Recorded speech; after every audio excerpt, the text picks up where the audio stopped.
tous et à toutes. Eh bien, écoutez, je me réjouis de cette nouvelle. Il y a tellement de nouvelles peu réjouissantes. Écoutez, très bien. Donc, le pouvoir d'achat a augmenté, puisque, d'après ce qu'on comprend, le salaire moyen a augmenté plus que l'inflation. Bah, écoutez, c'est une très bonne nouvelle. On entend plutôt le contraire. Oui, les retraités Arco et Agir que vont perdre 3 euros par mois. Voilà. Et j'aimerais d'ailleurs, j'aimerais bien avoir les statistiques concernant le pouvoir d'achat aussi du secteur privé. Bon, après, tout ça, c'est une moyenne. Faut être quand même prudent. C'est une moyenne, donc il y a quand même malheureusement des gens qui sont au chômage, beaucoup, de plus en plus, et qui forcément gagnent de moins en moins. Donc voilà, faut être un petit peu. Ça veut dire peut-être que ceux qui travaillent gagnent plus qu'avant, et évidemment ceux qui ne travaillent plus gagnent moins. Donc il faut quand même nuancer cette réponse. Alors vous parlez évidemment vous pensez certainement à la question des prélèvements sur les comptes bancaires, mais je dirais que on a trouvé mieux que le prélèvement à la source, qui est cher aux administrations fiscales. On a trouvé le prélèvement à l'estuaire. Alors effectivement, dans l'estuaire, toutes les eaux des rivières aboutissent, et il y a plus d'eau dans l'estuaire qu'à la source. Donc finalement, du point de vue prélèvement, c'est une très bonne idée. Bon, cette plaisanterie que je me permets mise à part, cette décision est évidemment très préjudiciable. Alors d'abord, elle est préjudiciable, bien entendu, aux personnes qui ont mis de l'argent dans des banques, dans des comptes bancaires, qui ont déposé des fonds et qui se voient spolier d'une partie non négligeable de ces fonds. Alors on est rassuré parce que les 3000 soldats britanniques qui stationnent dans l'île, eux, de toute façon, on leur remboursera les sommes, donc tout va bien. Mais pour les autres, ça ne va pas tellement. Il n'y a pas que des milliardaires russes qui ont déposé des fonds, à mon avis, ils ne sont peut-être pas tous là d'ailleurs, dans ces banques à Chypre. Alors préjudiciable pour une deuxième raison, c'est qu'évidemment cela entraîne une défiance vis-à-vis des institutions bancaires, qui ne sont pas responsables en l'occurrence des décisions politiques qui ont été prises, tout de même à qui on a confié des fonds et dont on ne s'attend pas que, mis à part des frais de gestion, elles opèrent des taxes sur les fonds disponibles ou épargnés. Alors c'est un très mauvais geste, c'est un très mauvais signal vis-à-vis des Chypriotes, c'est un très mauvais signal aussi qui est adressé aux autres clients des banques de la zone euro, et en particulier dans les pays qui sont les plus en difficulté, parce que ce qui a été fait, ce précédent à Chypre, pourquoi est-ce qu'on ne serait pas finalement un début, une idée pour ce qu'on pourrait faire en Espagne, au Portugal, en Grèce, et que sais-je. Voilà, donc mauvais signal pour les épargnants d'Europe, et en particulier de la zone euro. Après, voilà, il y a une situation qui était ce qu'elle était. Chypre demandait 17 milliards d'euros.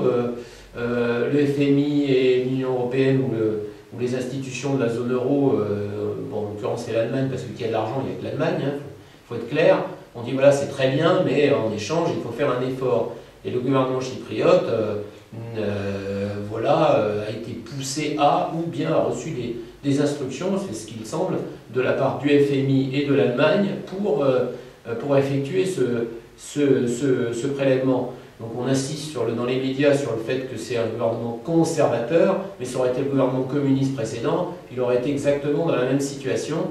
C'est pas là, moi je connais pas plus les conservateurs que les communistes chypriotes, c'est pas la question.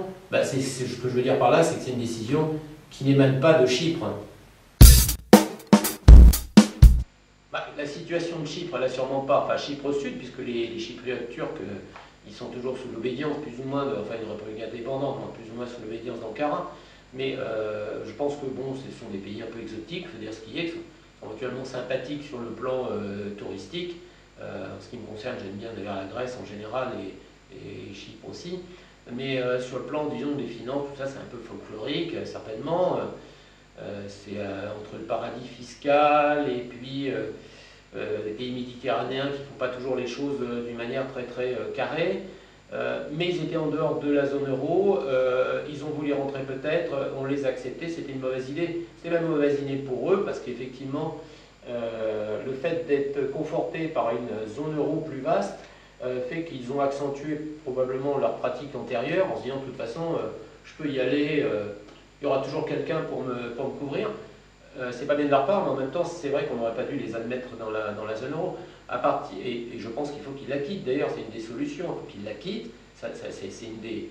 Alors, tranquillement, avec les dispositions qu'il faut. Mais, et puis qu'effectivement, il y a un dispositif d'accompagnement. Enfin, le prélèvement sur les comptes bancaires, c'est vraiment complètement fou.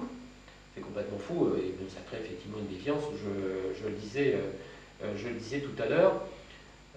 Voilà, donc il faut essayer de non seulement pallier ce problème à court terme, ce qu'on fait à chaque fois, à court ou moyen terme, en se disant après on verra, mais penser quand même au plus long terme, ce qui n'est jamais fait récemment.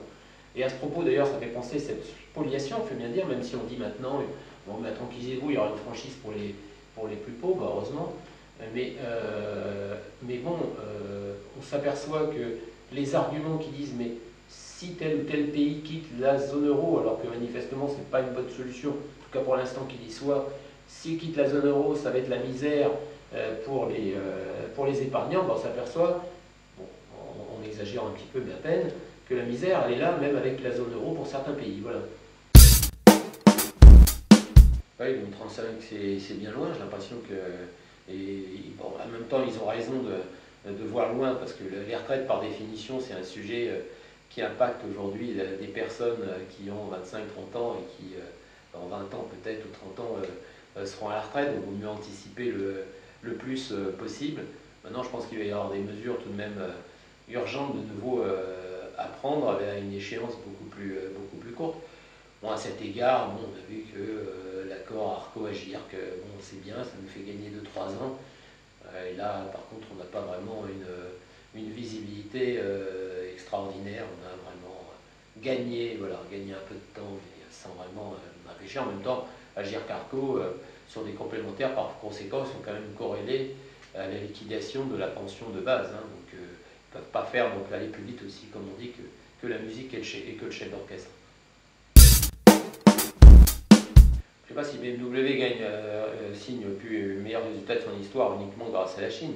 Je crois qu'il gagne de l'argent, beaucoup d'argent. Il y a Mercedes aussi qui en gagne pas mal, et aussi le Volkswagen. On a vu les primes tout à fait significatives de 3 000, 6 000 euros qui sont versées à chacun des salariés. Ça montre la bonne tenue de l'industrie automobile allemande, tout simplement parce qu'effectivement ils sont positionnés sur des créneaux premium où on vend peut-être moins de voitures, mais on les vend à un prix plus élevé. Alors, bon, BMW, effectivement, et les autres constructeurs allemands ont investi beaucoup en Chine, et Citroën avait aussi investi en Chine, il y a eu de moins bons résultats.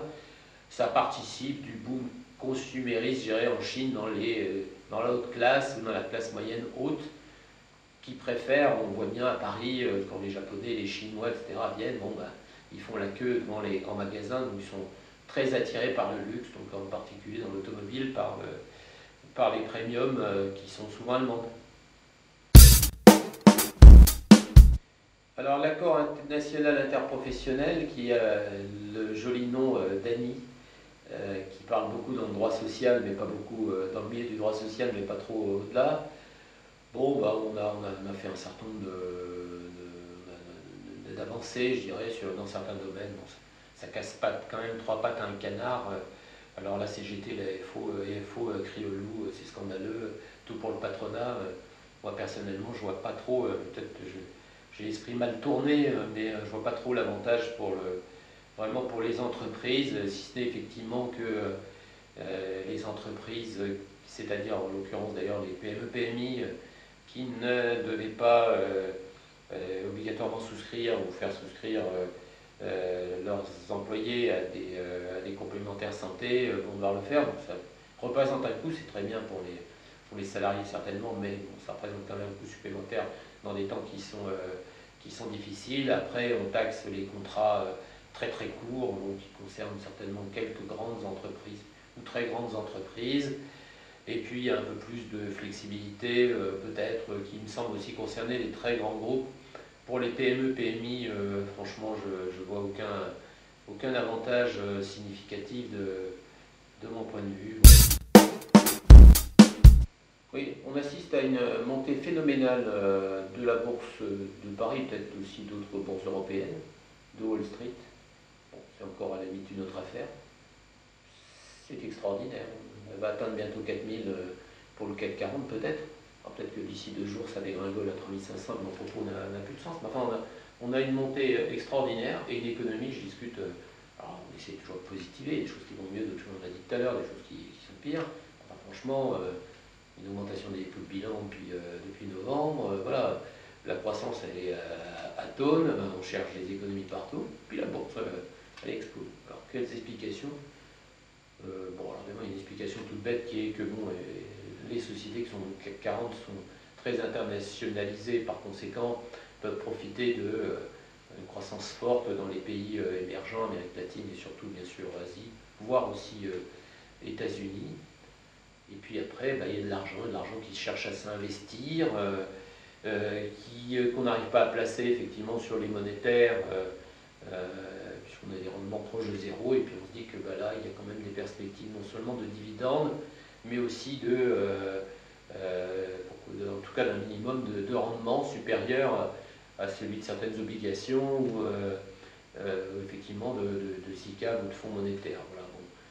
C'est un peu un placement par défaut et avec beaucoup de spéculation. Maintenant, ça paraît une bulle par rapport quand même au contexte économique quand même mondial, européen certes, mais même mondial. Et puis quand même, les entreprises sont cotées à Paris ont souvent, je pense à PSA bien sûr, à Peugeot, beaucoup de leurs ventes, une grande partie de leurs ventes qui s'effectuent en Europe où la situation, qu'on sache, quand même n'est pas près de s'améliorer, en tout cas d'exploser.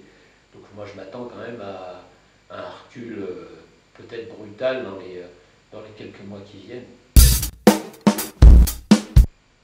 Eh bien écoutez, merci de nous avoir suivis, de m'avoir suivi, et on se retrouvera dans environ un mois pour d'autres commentaires, peut-être à contre-courant d'ailleurs de ce que j'ai dit maintenant. Il y aura peut-être des nouvelles meilleures ou pires ou pas de changement du tout. D'ici là, bonne fête de Pâques.